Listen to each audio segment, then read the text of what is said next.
Karson Reitz spoke for the first time 3 years after he pulled the trigger in a shooting that killed 2 men inside a Okolona Roosters. Following his apology, the victim's family spoke about how the shooting never should have happened. Wave News reporter Alina Noakes was in the courtroom where the case came to an emotional close. In a criminal case, you never really know what the reaction's going to be to a ruling or whether it's going to bring any kind of peace to either side. In this case, there's no telling when that peace will come. There certainly was none in court today.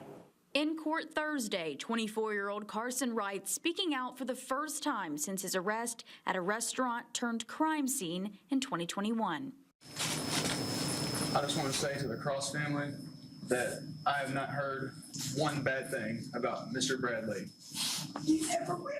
That night in a crowded Okolona restaurant, Reitz drew a gun after he jumped into a fight between his dad and his former friend, Mike Miller. It was a sad, tragic event, and even on behalf of Mike Miller's family, I am sorry that that night took place the way that it did.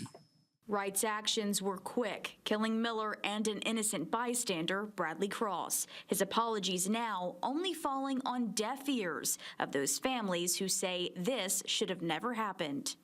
You're not sorry that you killed 2 men. You're sorry because you're sitting in that chair about to go to prison.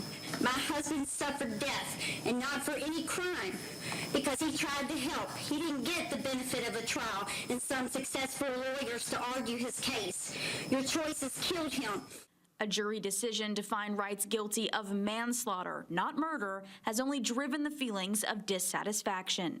I think that he is sorry for himself.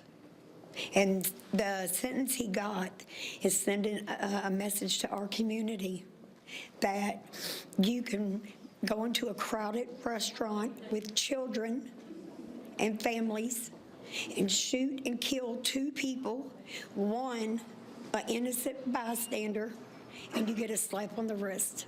Wright's attorneys pushed for a reduction to the 17-year sentence handed down by the jury, but Judge Sarah Clay felt it was appropriate, saying the jury factored in what she believes to be genuine remorse. She left that as a message for all involved in this case, urging everyone to find a way to move forward.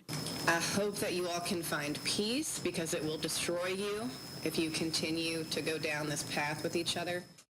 Under a new Kentucky law, Reitz will have to serve 85% of his sentence before he's eligible for parole. His attorneys do plan on appealing to a higher court. At the courthouse, Alina Noakes, Wave News.